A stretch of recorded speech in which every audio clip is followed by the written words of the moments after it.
पेंसर के आज के एपिसोड में हम आपको फिर लिए चलते हैं मंडी हाउस। मंडी हाउस में हमने देखा कि मिस्टर योगेश अपनी टीम के साथ उनको डायरेक्शन दे रहे थे। उनका एक प्ले जल्द ही आने वाला है। उसकी रिहर्सल में इस सर्कल में वो अपने जितने भी आर्टिस्ट हैं उनको अपने सीन, उस प्ले के सीन समझा रहे थे। हमने उनसे जानने की कोशिश की कि किस तरह की समस्याओं से जूझ रहे हैं, रंगमंच में उनको किस किस्म की परेशानी आती है और सरकार उनके लिए क्या कर सकती है और सरकार से उनकी क्या अपेक्षाएं हैं।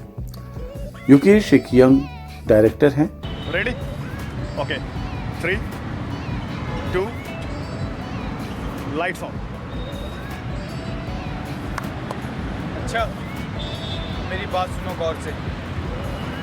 ये इलाका हमारा है, ये मुल्क हमारा है, ये ज़मीन हमारी है और आज से नहीं है, सदियों से और सदियों तक हमारा ही रहेगा। इसे हम किसी भी कीमत पर अपने हाथ से जाने नहीं देंगे। मेरे साथ योगेश जी जुड़ चुके हैं जो अभी मंडी हाउस में रिहर्सल कर रहे थे, तो मैंने इनको रिक्वेस्ट की कि अपने एडवाइस भी दीजिए थोड़ा सा। तो योगेश जी से बात करते हैं। 6 साल से थिएटर लाइन में हैं योगेश जी। 6 साल से अब थिएटर लाइन में हैं। इस वक्त किस किस किस्म की प्रॉब्लम लोग झेल रहे हैं थिएटर के अंदर? सर, अगर प्रॉब्लम की बात की जाए तो इस वक्त पे एक नहीं बहुत सारी प्रॉब्लम्स हैं। और प्रॉब्लम्स ये है कि थिएटर का जो रंगकर्मी होता है, एक जो आर्टिस्ट होता है, जब तक उसको मंच ना मिले, जब तक वो अधूरा होता है। तो मार्च से लेकर अब तक जो हमने सफ़र किया है, इस वक्त पे सबसे मुश्किल हमारे लिए ये आ रही है कि हम सब कुछ सीख रहे हैं, कर रहे हैं, लेकिन उसको इम्प्लीमेंट करने के लिए हमारे पास कोई प्लेस नहीं है, हमारे पास कोई जगह नहीं है कि हम उसको मंचित कहाँ कर सकें। अब अगर हम कहीं करना भी चाहे तो गवर्नमेंट की जो गाइडलाइन है उसके अनुसार हमारे पास इतना पैसा नहीं है कि हम इतना पैसा कहीं से लेके आ सके और अपना मंच कर सके, कहीं पे भी मंचन कर सके। कितना पैसा इन्वेस्टमेंट करना पड़ता है अपने पास से आपको, और घर वाले आपको कितना डांटते हैं, ये थोड़ा बताएं। जी, ऐसा है कि घर वाले तो डांटते तो है ही। उनको लगता है कि हम जिस लाइन में हैं उस लाइन में क्या भविष्य है क्या नहीं है, उनको मतलब कुछ दिखता नहीं है, क्योंकि ये कोई रिजल्ट ओरिएंटेड भविष्य तो है, लेकिन बहुत मेहनत करने के बाद है। वो मेहनत कितने टाइम तक लगेगी इसका कोई अंदाज़ा नहीं है। तो इसलिए घर से डांट पड़ती है, घर से डांट भी पड़ती थिएटर है। करते हैं तकरीबन मतलब ये मान के चल लीजिए, अगर आपको एक प्रोडक्शन उतारना है, और जैसे कि यहाँ पे मंडी हाउस में हम इस वक्त बैठे हैं, अगर आप यहाँ से मिनिमम कोस्ट भी मान के चलिए तो आपका 70,000 रुपये का बजट तो आपको चाहिए ही चाहिए एक छोटा सा प्ले करने के लिए। एक छोटा सा प्ले करने के लिए। और ये वो आप आर्टिस्टों को सिर्फ चाय पानी ही पिलाएंगे सर, मतलब कन्वेंस देंगे? ये वो हालत है कि आर्टिस्ट मुझे चाय पानी पिला दे। अरे बात बहुत क्रिटिकल कंडीशन है। और क्योंकि ये कारण ये है, दरअसल यहाँ के जितने भी हमारे ऑडिटोरियम हैं उन्होंने अपने रेट को इतना एक्सपेंसिव कर रखा है कि वो आम आदमी के दायरे में तो आता ही नहीं है। आप कह सकते हो कि जैसे आज बॉलीवुड पे एक प्रश्न चिन्ह खड़ा हो गया है माफियाओं को लेकर, तो हमें भी कई बार ऐसा महसूस होता है कि अगर हम जैसे लोग मंचन करना चाहते हैं और हमारा मन है कि हम 300 सीट्स की कैपेसिटी में अपना मंचन कर सके और अच्छी ऑडियंस आ सके, तो जब तक हमारे पास 70,000 रुपये होगा नहीं, हमें कुछ मिलेगा नहीं। गवर्नमेंट से कोई रियायत हमें मिलती नहीं है। और अगर हम इन ऑडिटोरियम के पास जाते हैं, अगर इनसे कोई दरख्वास्त भी करते तो इनकी तरफ से हमें कोई रियायत नहीं मिलती है, कोई कंसेशन नहीं, कुछ नहीं है। कभी कभी तो ऐसा लगता है कि बड़े लोगों के लिए हो गया ये थिएटर, ये सब कुछ, मतलब जिसके लिए बनाया गया था वो इस समय तो बेचारा वंचित है। बिल्कुल ऐसा। और ये कंडीशन एक ऐसी कंडीशन है कि इस वजह से कभी कभी एक अच्छा टैलेंट भी कहीं ना कहीं किसी पार्क में या किसी बंद कमरे में दबा रह जाता है, क्योंकि उसको मंच नहीं मिल पाता। हम जैसे लोग मंच प्रोवाइड करना चाहते हैं। मैं एक डायरेक्टर हूँ, मैं भी मंच प्रोवाइड करना चाहता हूँ, लेकिन बच्चों का मन होता है कि हम बड़े एक ऑडिटोरियम में प्ले करें, लार्ज स्केल पे करें, उसको लार्ज स्केल पे करें, लेकिन हमें क्या करें, अब हमारे पास कोई ऑप्शन नहीं दिखता, तो हमें कहीं ना कहीं करना ही पड़ता है इधर उधर। वहाँ पे भी पब्लिक आती है, लेकिन कभी कभी ऐसा लगता है कि कुछ अच्छे प्रोडक्शन जिसके लिए अच्छी लाइटिंग चाहिए, अच्छा साउंड चाहिए, तो वो सब नहीं, कॉम्प्रोमाइज़ करना पड़ेगा। पड़ेगा। कुछ लाइटिंग कम है, पीछे सेट नहीं है, कुछ नहीं है। मैंने कितने प्ले यहाँ देखे हैं, उससे लगता है कि कितने गरीब लोग हैं बेचारे प्ले करने वाले, कि पीछे कोई सेट नहीं होता, क्रॉप नहीं होती, कोई प्रॉपर्टी नहीं होती, बस लगे हुए हैं बेचारे उस करने के लिए। उन्होंने किसी तरह से थिएटर के पैसे जुटा लिए होते हैं, ऐसा भी होता है ना? बिल्कुल ऐसा भी होता है। अपनी अपनी कॉस्ट्यूम के लिए हमें कहीं ना कहीं से पैसे का इंतज़ाम करना होता है, प्रॉप्स के लिए कहीं ना कहीं से इंतज़ाम करना होता है। अब आप ये समझ लीजिए कि आर्टिस्ट की जो हालत है हमारे देश में, उसको लेकर ना कोई गाइडलाइन नहीं है, कुछ ऐसा सिस्टम नहीं है। जैसे ऐसा लगता है कि अगर आप नॉन एनएसडीएन हो या एफटीआई आपने नहीं किया है तो मतलब आपको बिल्कुल अलग देखा जाता है इस लाइन में। क्योंकि मैंने ऐसा बहुत कुछ झेला है, काफ़ी लोग यहाँ पे आके मिलते हैं, बात करते हैं, तो उनको ऐसा लगता है कि अगर आपने एनएसडी पास आउट नहीं किया है तो आप आर्टिस्ट ही नहीं है, तो आप आर्टिस्ट ही नहीं है। तो ये गलत सोच है। मतलब ये गॉड गिफ्ट होता है, आर्टिस्ट को कभी भी सिखा करके एक्टर नहीं बनता है, ये तो मैं मानता हूँ। जबकि मैं एनएसडी ऐसे संस्थान की बहुत रिस्पेक्ट करता हूँ, बहुत अच्छा संस्थान है, सच में बहुत अच्छा संस्थान है, और बहुत लोग यहाँ से निकले हैं, एफटीआई से भी बहुत अच्छे लोग निकले, इसमें कोई कमी नहीं है। लेकिन मुझे ऐसा लगता है कि किसी भी एनएसडी स्टूडेंट को पास आउट होने के बाद उसको सबको बराबर देखना चाहिए। वैसे मैं आपको बता दूं कि कितने एनएसडी से या कहीं से भी पास आउट होके निकलते हैं, ऐसा नहीं है कि उनको चांस मिल जाए वो सक्सेस हो जाए। काफ़ी लोग हैं, ये तो गॉड गिफ्ट है एक्टिंग, तो जिसको आती है वो नहीं भी, कितने लोग ऐसे हैं जिन्होंने एनएसडी नहीं की है, आज सुपरस्टार है, पहुँचे हुए हैं बॉलीवुड में। तो काफ़ी ऐसी चीज़ें होती हैं, ये तो लक है। बिल्कुल, लेकिन मैं एक गवर्नमेंट के सामने अपनी एक गुजारिश रखना चाहता हूँ कि मैं ये चाहता हूँ कि जैसे कुछ बड़े संस्थान हैं उनके लिए ग्रांट मिलती है, हम जैसे छोटे थिएटर ग्रुप है उनके लिए भी गवर्नमेंट कुछ पहल करे, उनके लिए भी कुछ इस तरीके का जैसे वार्षिक महोत्सव हो, जैसे एनएसडी में भारत रंग महोत्सव होता है, हम जैसे लोग उसमें पार्टिसिपेट नहीं कर सकते हैं। तो गवर्नमेंट को कुछ इस तरीके का एक महोत्सव करना चाहिए, हर साल में चाहे क्वार्टरली करें।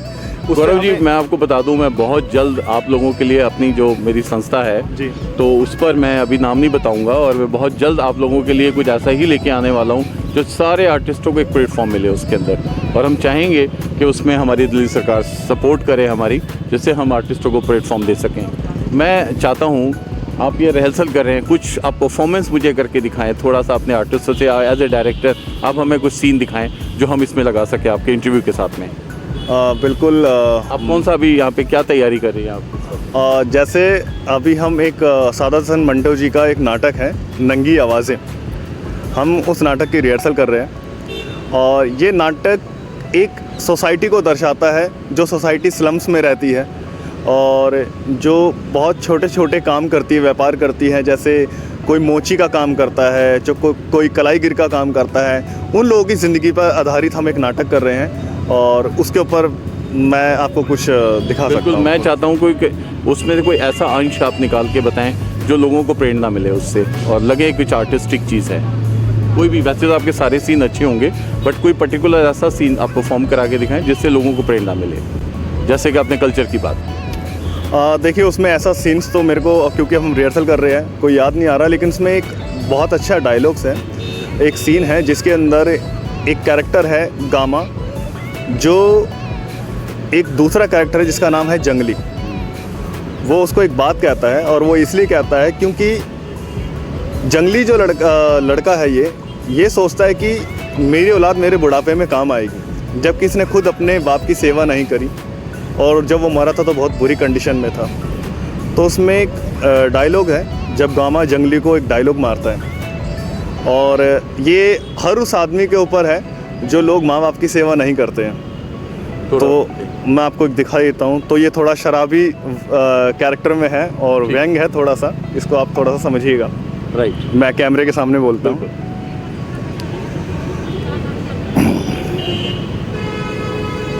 तेरा बाप 4 साल एड़िया रगड़ता रहा, जब मरा तो 2 दिन का भूखा था, और तू साले अपनी बीवी से इतना डरता था कि उसे आग देने से पहले तुझे पूछना पड़ा आग दूं या ना दूं। कूदरिया साला, अबे जा, पहले अपने माँ बाप की सेवा करता, फिर अपने बच्चे से अपने बुढ़ापे में अच्छे की उम्मीद रखता। बात करता है। ग्रेट ग्रेट ग्रेट, बहुत अच्छा योगेश जी, ग्रेट, बहुत बढ़िया आपने डायलॉग बोला। ये वाकई इमोशनल डायलॉग था कि फीलिंग्स आ गई। हमारे भी औलाद है और लोगों की भी औलाद है, तो ये वाकई यंग जनरेशन को सोचना चाहिए। सर्कल है, घूमता है। बहुत अच्छा डायलॉग है, बहुत अच्छी परफॉर्मेंस आपकी लगी और हम चाहेंगे कामयाब हो आपका, और हम भी इसको देखने आएंगे बिल्कुल, इसको और शूट भी करेंगे इसको हम बिल्कुल, और आगे लोगों को बहुत जल्द दिखाएंगे। मुक्त धारा में मंचन होगा। मैं चाहूँगा कि मुक्त धारा में मंचन होगा। सर मेरे साथ में बैठे हुए, मैं भी चाहूँगा कि ये भी आए और बाकी ऑडियंस है वो भी देखने आइएगा। ये जो काम कर रहे हैं, जिस तरीके से उन्होंने मेरे से सवाल पूछे और जिस तरीके से सोशल एक्टिविटीज़ के ऊपर बहुत सारी बातें रखी, बहुत अच्छा लगा और मैं इनको भी थैंक्स कहूँगा और इनको गुड लक कहूँगा, ऐसी ऑल द बेस्ट कहूँगा कि आगे भी इस तरीके का काम करता रहे। बिल्कुल, अब हम जुड़े रहेंगे और आगे चाहेंगे आप आगे बढ़ें और तरक्की करें। हमें ऐसे ही अच्छे अच्छे प्लेस हम दिखाते रहें और बल्कि मैं चाहूँगा कि दिल्ली के थिएटर पे बहुत जल्द इन लोगों को आप देखेंगे, क्योंकि फिल्में आजकल आती हैं चली जाती हैं, लेकिन जो थिएटर कल्चर है ये दोबारा ज़िंदा होगा। देखिए हर चीज़ घूम के आती है, ये थिएटर कल्चर अब घूम के वापस आने वाला है। अब लोग कुछ रियलिटी देखना चाहते हैं, मानते हैं इस बात को ना, रियलिटी देखना चाहते हैं। आपने अब वो बिल्कुल सही बात नहीं बोली। देखना चाहते। अभी जो मैंने डायलॉग्स बोला, अभी जो मैंने डायलॉग्स लिया, उसका कारण ये भी था, हमने एक अपना प्लान कर रखा कि हम उस तरीके के नाटक करेंगे जो आज के समाज को दर्शाते हो, आज के समाज की जो दशा है उसको सामने लाते हो। क्योंकि हिस्टोरिकल नाटक बहुत बड़े बड़े ऐसे मंचन हो चुके हैं हिंदुस्तान में, जिनको काफ़ी समय से लोग देखते आए हैं। अब तो लोग रियलिटी देखना चाहते हैं, लेकिन जो लोग उनके साथ हो रहा है। बिल्कुल लोग रियलिटी देखना चाहते हैं और जो हम नाटक का मंचन कर रहे हैं, और मैं यही चाहूँगा कि लोग इस तरीके के नाटक उठाए जिससे समाज की जो दशा है और जो रियलिटी है वो सामने आए। हमें पता नहीं है कि हम सिर्फ अकबर, तुगलक और मार्थी जैसे नाटकों में ही अटकर रह गए हैं। तो मेरी कोशिश है कि आप ऐसे नाटकों का मंचन कीजिए जो समाज की एक पूरी की पूरी चरित्र को सामने लेके आए कि किस तरीके के लोग समाज में बैठे हुए हैं, कितना भ्रष्टाचार है, कितनी ऐसी चीज़ें हैं परेशान करने वाली जिनको सुधारा जा सकता है। योगेश, बहुत अच्छा लगा आपसे बात करके मुझे। जैसा कि देखा कि यूथ आर्टिस्ट मेरे साथ बैठे हैं जिन्होंने अपनी फीलिंग्स रखी, अपने बारे में बताया और अपने प्ले के बारे में बताया, तो मैं चाहूँगा जो दर्शक मेरा इस प्रोग्राम को देख रहे हैं वो इनका प्ले देखने ज़रूर आए। कहाँ आपका प्ले होगा, थोड़ा सा बता दें। हमारा प्ले होगा मुक्त धारा ऑडिटोरियम और ये है आपका गोल मार्केट में। बहुत जल्द आपको जनवरी के अंदर इसकी प्रस्तुति देखने को मिलेगी। हमारे ग्रुप का नाम है Karma creations art and culture और नाटक का नाम है नंगी आवाज़ें, सादा हसन मंटो जी का लिखा हुआ, और निर्देशित कर रहा हूँ मैं योगेश जलोत्रिया आपके सामने। बिल्कुल Yogesh ji, all the best इस प्ले के लिए। हम चाहेंगे आप कामयाब हों, आगे बढ़ें। तो मेरा कॉन्सेप्ट है कि जो ऐसे आर्टिस्ट हैं जो इतना अच्छा मंचन कर रहे हैं, इतना बढ़िया थिएटर को लेके जा रहे हैं, इन पर ध्यान दिया जाए, सरकार ध्यान दे, दिल्ली गवर्नमेंट ध्यान दे, इस मंडी हाउस का कल्चर दोबारा से ज़िंदा हो, इनको प्लेटफॉर्म मिले और थिएटर, सबसे बड़ी बात है थिएटर सस्ते होंगे तो ये लोग अपने आर्ट को, अपने कल्चर को दिखा सकेंगे। तो आज के एपिसोड में इतना ही। अगले एपिसोड में फिर आपसे मुलाकात होगी। देखते रहिए पहली नज़र न्यूज़ एक्सप्रेस।